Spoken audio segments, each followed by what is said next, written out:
We've been studying the book of Psalms on Thursday mornings and usually touching on them in the sermon time for the past 7-8 weeks now.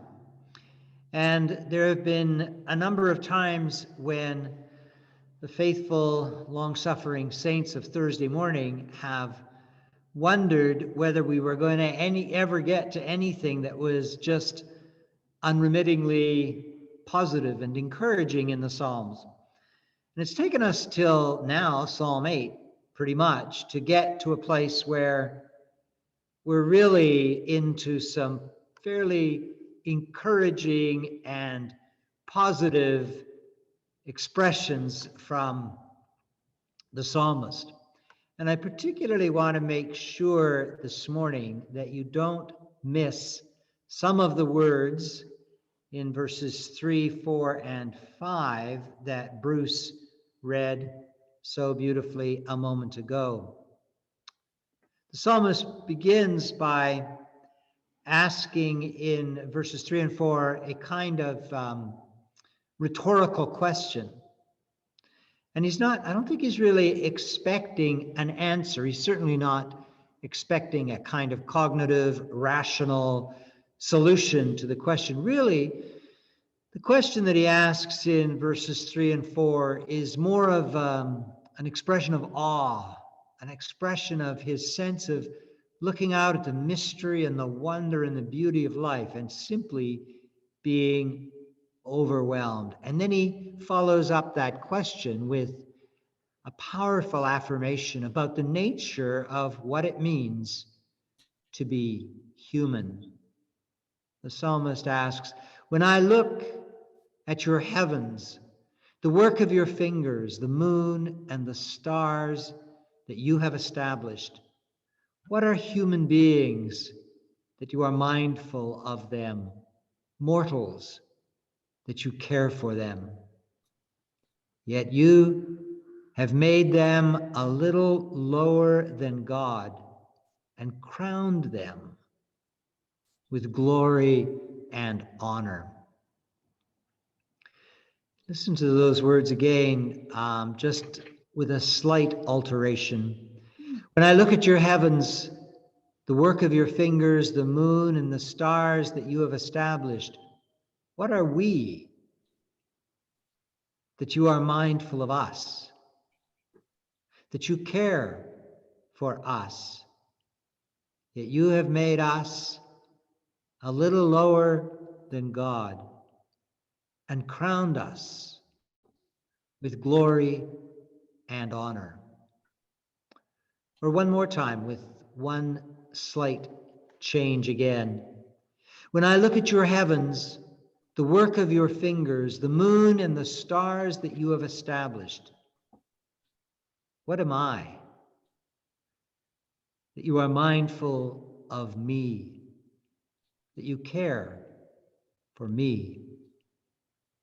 Yet you have made me a little lower than God and crowned me with glory and honor.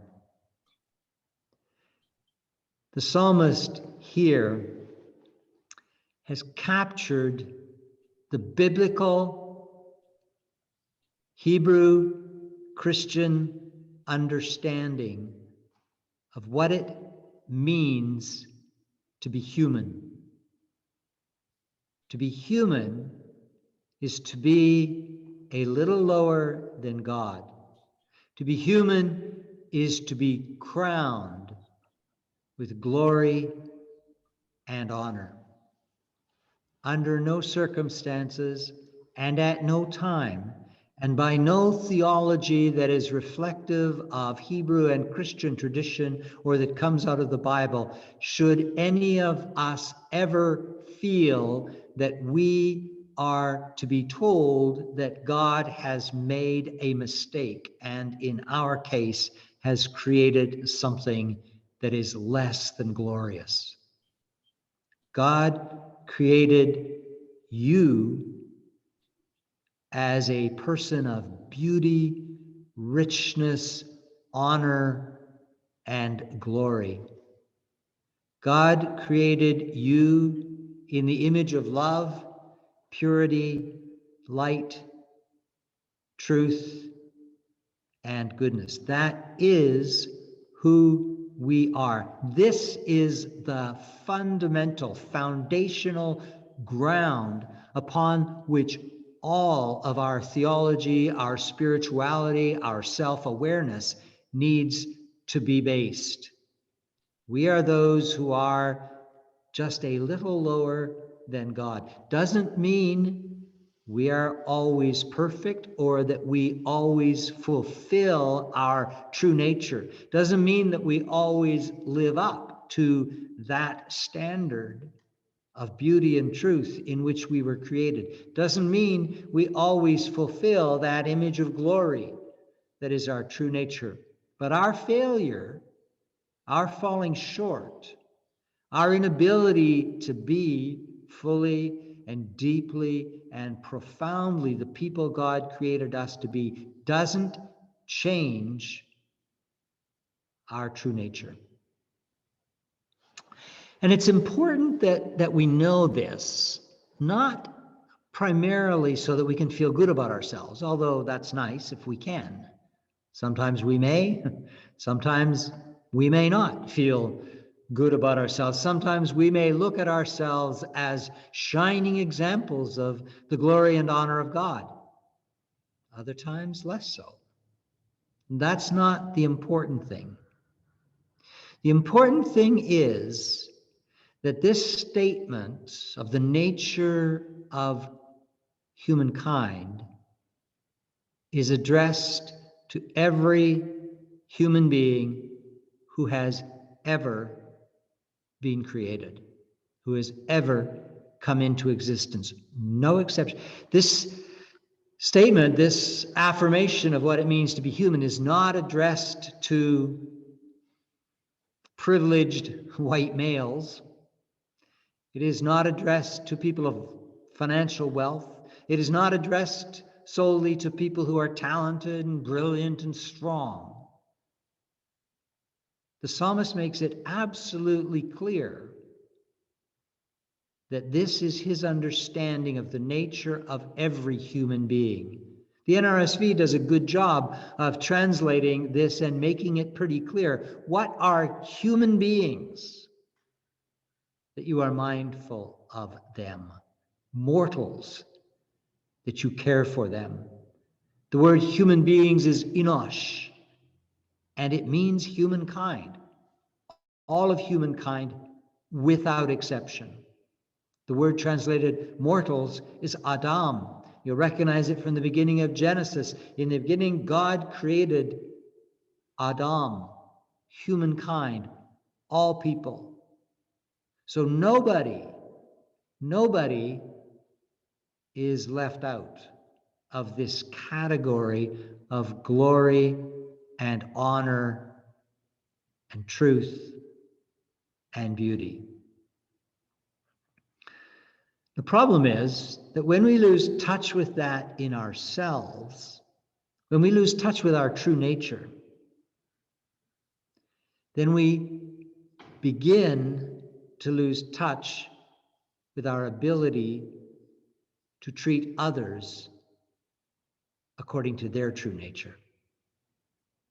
So when I lose my awareness of the glory and honor for which I was created, when I lose touch with the fact that God is mindful of me, and that in fact, in some strange and mysterious sense, the cosmos cares about my life, when I lose touch with that,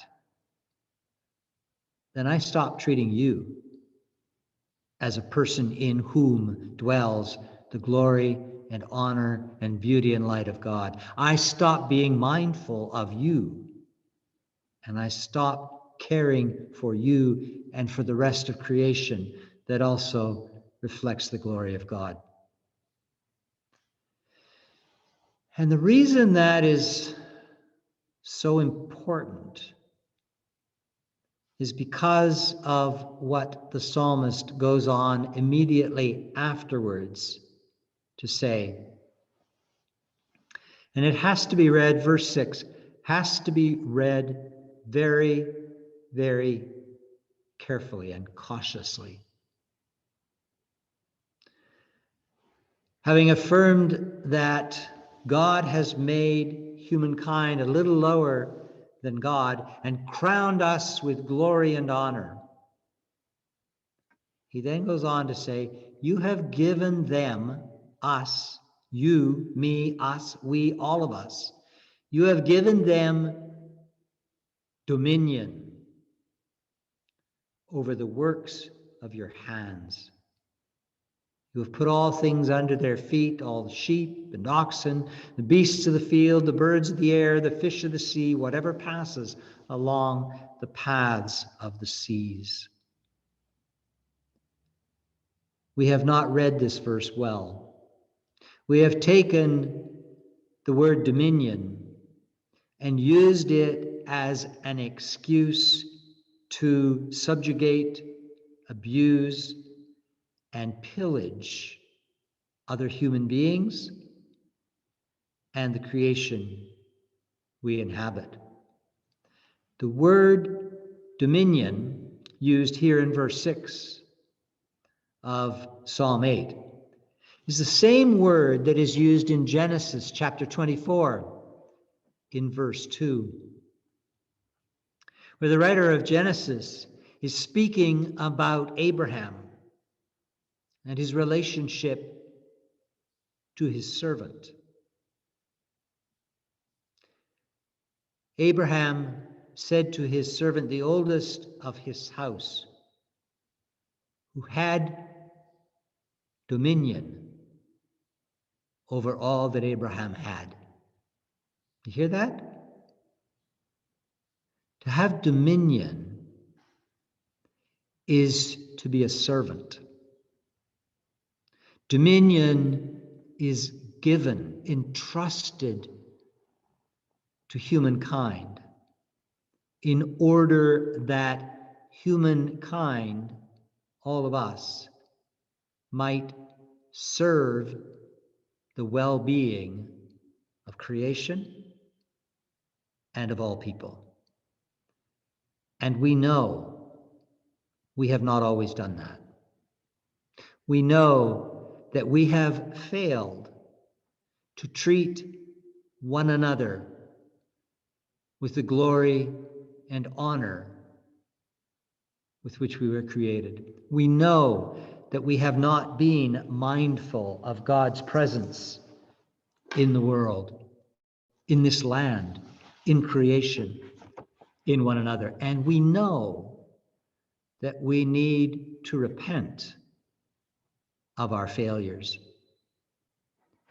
You're probably aware that there are many calls right now, particularly addressed to the Roman Catholic Church, that the Pope might apologize to the indigenous peoples of this land for the treatment that they received at the hands of those who administered residential schools in this country. But you know, the apology actually needs to go back way before that. The apology really needs to be on behalf of all of our ancestors who came to this land and failed to see in this land and in the peoples who inhabited this land, failed to see the finger of God in every corner, failed to see that God was already mindful of everything that was here, that God already cared for every person, every plant, every tree, every animal, every mountain that existed in this place. The apology, the brokenheartedness, needs to apply to our awareness now that when the first settlers came, they were unable to see or unwilling to see the glory and honor of God's presence in every person in this place. And that's why it's so significant that 28 years ago, the primate, the senior bishop of the Anglican Church of Canada, Michael Pearce, held a national Native convocation in Menaki, Ontario on Friday, August the 6th, 1993, 28 years ago. Linda Bartram drew my attention to this past week. And in the course of that meeting in Menaki, Ontario, Michael Pearce, 28 years ago, offered an apology to the Native people of this land. And I want you to hear just a part of that apology.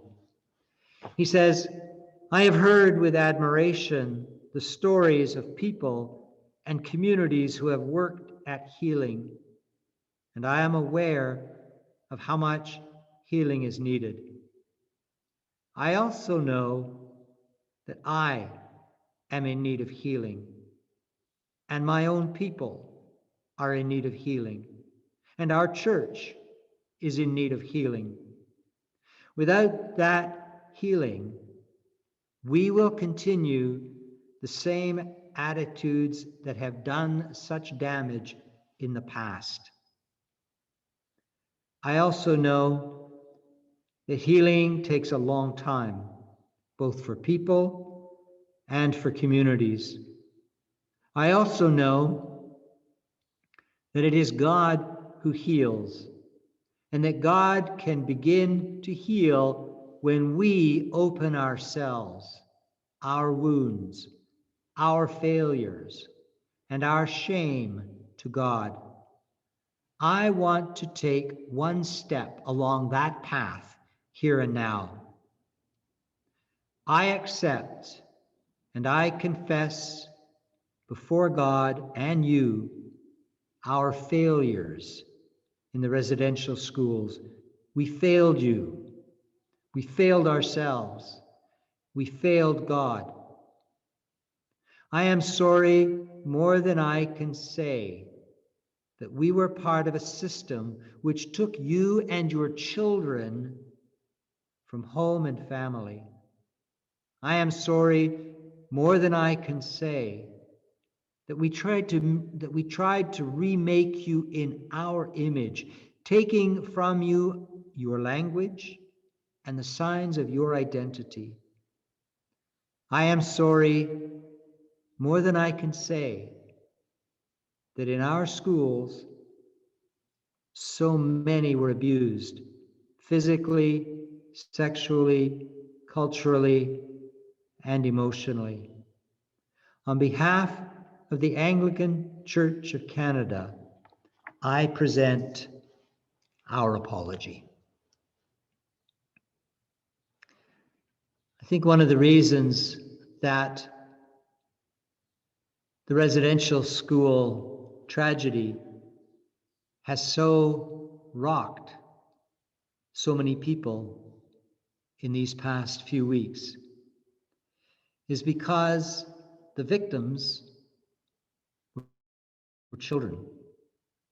And the psalmist says that children particularly bear testimony to the true nature of what it means to be human. The psalmist says to God, "You have set your glory above the heavens. Out of the mouths of babes and infants, you have founded a bulwark because of your foes." The truth of who we are is seen in the smallest, the most vulnerable, the most fragile of who we are. The openness and beauty of a child reveals to us our true nature as those who are crowned with glory. And when we hurt a child, we hurt that which is most fundamentally true about ourselves. And we hurt it in ourselves. We hurt our true selves. And when we hurt our true selves, we become people who hurt others in their true self. We become people who hurt creation. We become people who hurt the image of God implanted in all people. And we lose our ability to honor the magnificence and glory of God's creation. And we just repeat the failures of the past in the present. Repentance means returning, means changing direction. And the beginning of that change of direction comes from knowing who we are, comes from seeing deeply that I am crowned with glory, that I am crowned with honor. And when I can see that in myself, I will see it in you. I will see it in all of creation. And then I will live as a person who honors the presence of God everywhere, at all time, and in every person.